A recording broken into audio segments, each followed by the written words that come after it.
3. Woohoo! It's time for positive actions! ¡Hola! Es hora de acción positiva. Mrs. Hot and Miss Shema. we welcome you to the Morgan County Partnership's Positive Action Daily Community Vlogcast.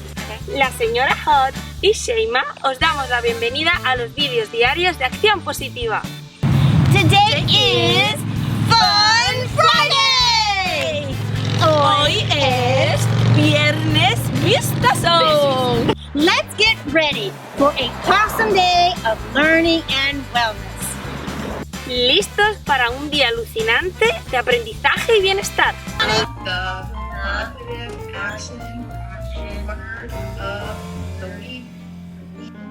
The positive action word for this week is challenge, and in Spanish, reto. Now watch this beautiful video of Fun Friday.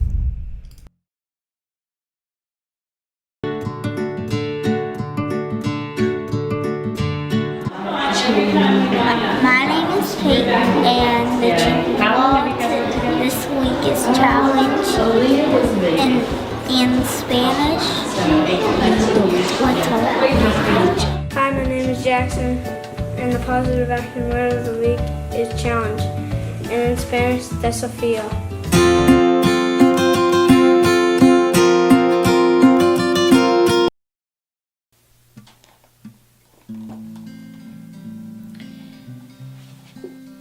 Our next little leader today is Mamie Phipps Clark, social psychologist and counselor.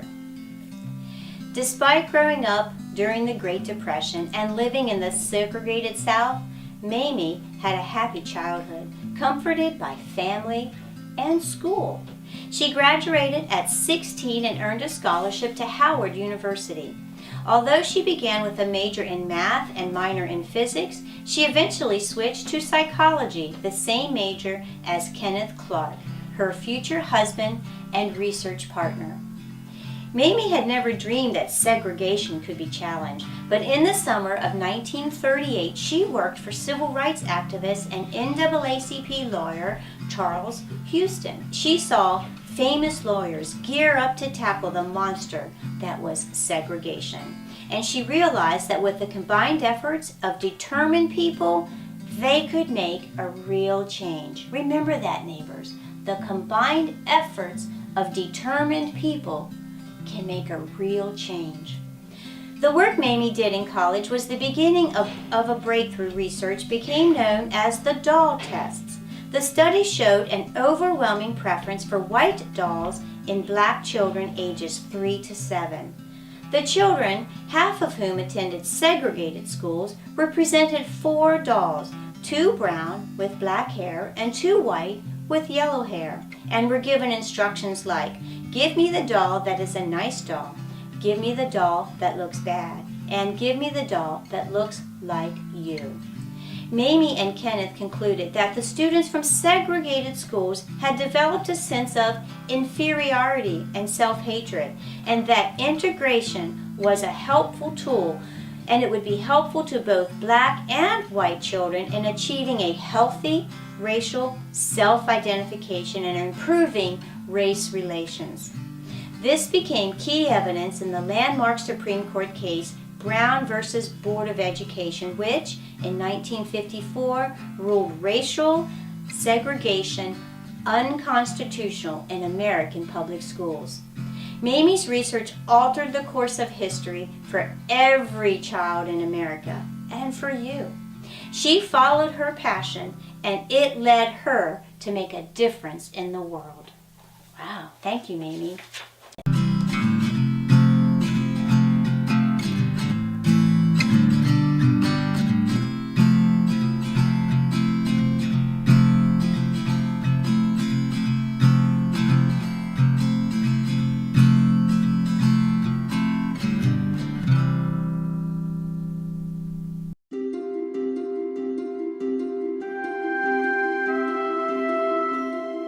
Daring to dream is how little Alyssa has gotten through life since her accident. Last May, she was hit by a truck. Her leg had to be amputated below the knee, but she didn't let the operation keep her off the stage. And less than a year into her new life, Alyssa delivered a showstopper at her dance studio's recital. She performed an original piece. And if you think just the dancing is brave, watch this. Alyssa removes her prosthetic and doesn't miss a beat. I asked her why she did it. To show them that I was still me without it and to be myself. Lots of kids dream of being the next LeBron James or Kobe Bryant, but Julian Newman may just have a shot. Only 11 years old, he's playing guys 2 feet taller and 7 years older. And guess what? He's beating them. They think that I'm not good, but when they see me, they see different. This 5th grader is already the starting point guard on his high school's varsity basketball team. That's right, fresh from elementary school, Julian plays for the high school varsity team. Right away, we knew he had a talent. His dad, also his coach, helped put together Julian's highlight reel on YouTube. It's going viral with more than 2.5 million hits and counting. Welcome to the Track and Field Championship. When Charlotte Brown runs down her lane with her pink pole vault and leaps into the sky, you hold your breath. She's just 15 years old and she's learned to fly. But what's most amazing is she can't see. I really can't make out a blur even. It really just blends in for me. She can't see the track or the fancy color of her pole vault or the faces of the people in the stands. She's legally blind. So you have no idea, what I really look like. Right. Doctors don't know why, but she started losing her sight when she was just 16 weeks old. Several surgeries later, none of it helped. She took to the pole vault like a champion. But how in the world does someone who's blind do so well at something that's challenging for anyone? This is what pole vaulting looks like to a sighted person, but this is what it looks like to Charlotte. She says it's like looking down the inside of a little black straw and seeing a blurry light at the end. So she has a system. Her coach lays artificial turf next to her lane. She can see the difference between light and dark, and it helps her run straight. 1, 2, 3. She counts her steps and then goes for it. And now get this, she's not just any pole vaulter, she's the best her high school has ever seen. We're back now with a California boy who is celebrating after setting a new world record, becoming actually the youngest person ever to swim from San Francisco to Alcatraz and back. That's about a little over 2 miles. Yeah, impressive. Very long distance, and he's only 9 years old. James Savage walked onto the beach and collapsed in his mother's arms after that grueling 2-hour trek. He battled conditions that were also pretty bad, windy and frigid. He says he even considered giving up. I thought it was going to be easy at first, but then after I got out there, the tide was pushing me all around. I was about to quit, but then I kept on going. When he first announced he wanted to walk a mile in a race, the most he ever walked was 20 steps.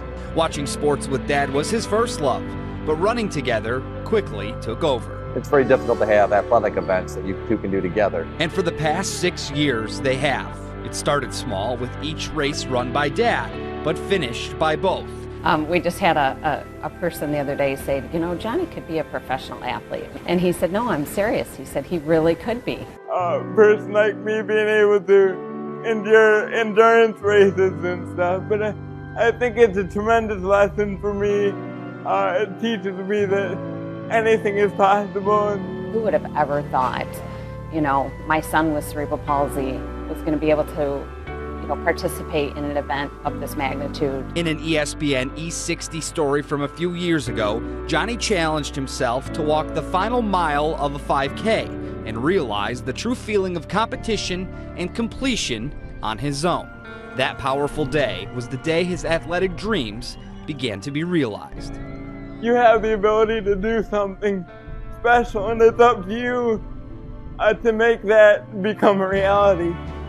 That has really been my biggest inspiration and the biggest athlete that I look up to because of his determination to get me across that finish line. The duo now faces its toughest test as they've been invited to run in the world's toughest race, the Kona Ironman World Championship Triathlon, which will test both Johnny and Jeff's limits in unfathomable ways. If you think based on watching these images that 16-year-old Kate Foster is a talented gymnast, you'd be right. But that's not the whole picture. This is the whole picture. The Illinois teen is not only talented, she's extraordinary, able to defy gravity and stick picture-perfect dismounts with a prosthetic leg. Kate's love of tumbling began at age 7. She loved it right from the beginning, the extra practices, the extra time at the gym. I've never really found anything that I've loved more. But then at age 12, the unthinkable. Kate was diagnosed with leukemia, and an infection that ravaged her leg forced her to choose between life and a limb. They told me what was going on, and I said, "You're not taking off my leg. I need that for gymnastics." And they were kind of explaining to me, you know, this bone marrow transplant won't work unless we do this. It's really your leg or your life. Kate worried. Having only one leg meant her life as a gymnast was over, but her coach had other ideas. After the amputation, my coach said something to me that really changed my mindset. She said that she had never coached a one-legged gymnast before, but she was willing to try if I was. So they set off on an uncharted course. Today, Kate competes with her team, traveling throughout the nation in sanctioned gymnastics competitions.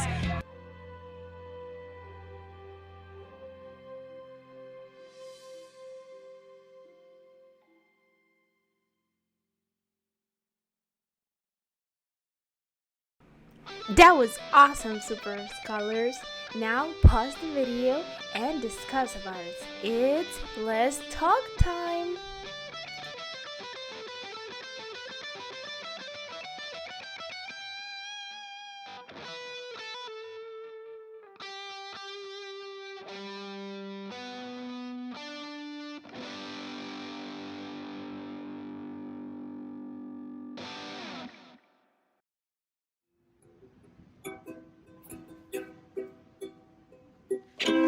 All right, Super Scholars, welcome to Positive Actions! This year, for Positive Actions, the Morgan County Partnership has a song. We've dusted off our ukuleles, and we're bringing back the Morgan County Kids Creed! And guess what? If you're a 3rd, 4th, and 5th grader, you can come to MC After 3.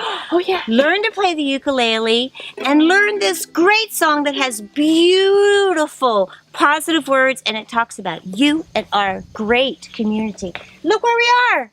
We're in Morgan County. That's what it looks like on the top of Cape and Mountain. All right, let's try to do this song so you can learn it too. Here we go. 1, 2, 1, 2, 3, and 4. I can be kind and caring too for others and for me. The right thing to do. I know that my homeschool and community have people who care about me. Here we go. I know I am unique. There's only one like me, filled with valuable qualities. I'm made wonderfully. I can be kind and caring too for others and for me. It's the right thing to do. I know that my homeschool and community have people who care about me. When I get up for school, I think of that golden rule. Treating others just and fair will show students I care. Be nice, be kind, be strong. We all want to get along. Oops, to make today the best. To all I show respect. I can be kind and caring too for others and for me. It's the right thing to do. I know that my homeschool and community have people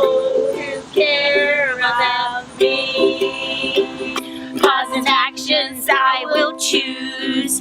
Helping others and my school. Get us all to reach our goals with safe, responsible roles. Oh, I can't get into it. I can't get it. We are all students that care. At school, at home, and play. Students can change the world, beginning with today. Yeah! I can be kind and caring too. For others and for me, it's the right thing to do. I know that my home, school, and community have people who care about me. All right! Woo! High five. We have people who care about me. Okay, we made it through the song! Yay! We care about you guys. All right, scholars, check out this beautiful scene. All right. Hi, Possum Partners. Welcome to Mindfulness Minutes. It's Fun Friday on the Daily Community Vlogcast. Listen as Lacey Kidwell, school therapist, will lead us all in a guided meditation.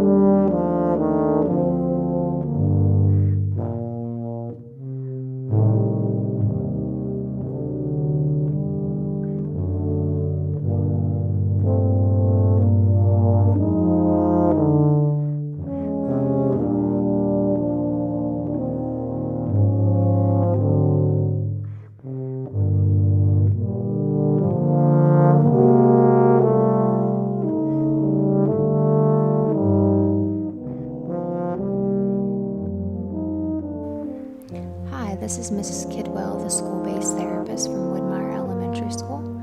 I have a guided imagery script I'm going to share with you all today, written by myself. It is called A Field of Wildflowers.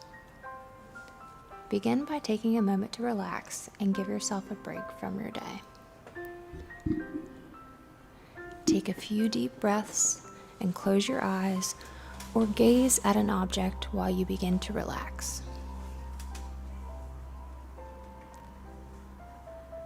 Quickly scan your body for any tension you may be feeling and try to release the tension with each breath.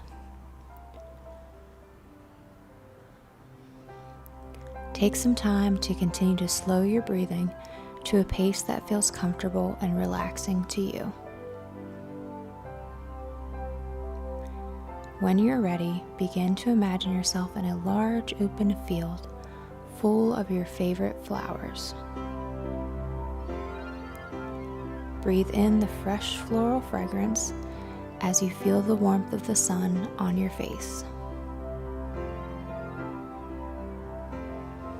Take a moment to study the field of flowers.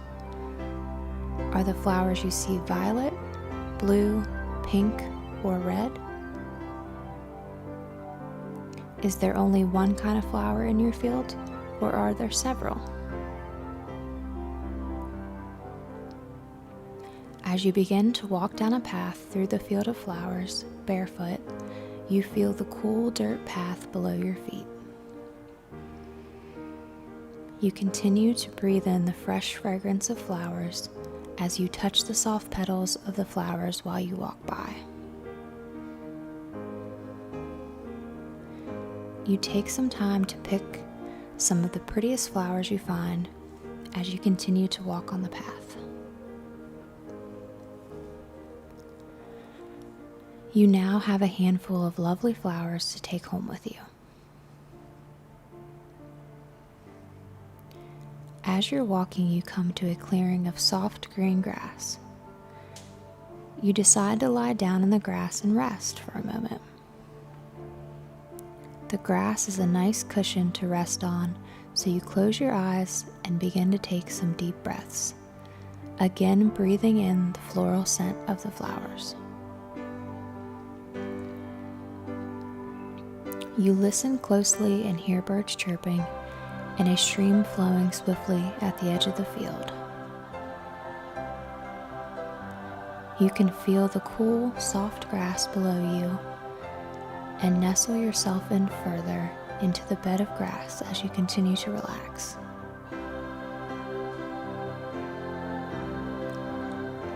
The warm sun begins peeking out from behind a large cloud, and you can instantly feel its warmth.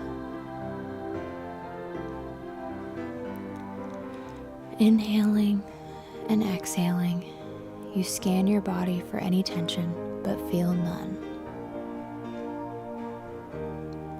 You are completely relaxed in this peaceful place.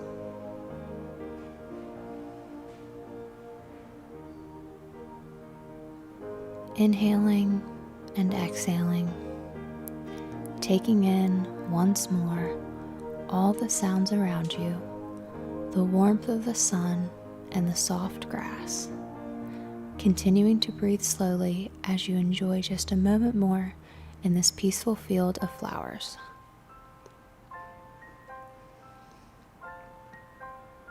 When you are ready, you can begin to stretch and open your eyes, keeping in mind that this peaceful place can be visited again. Hey, super scholars and positive partners, go to materialsandpositivevaluesnetwork.com for daily family fun.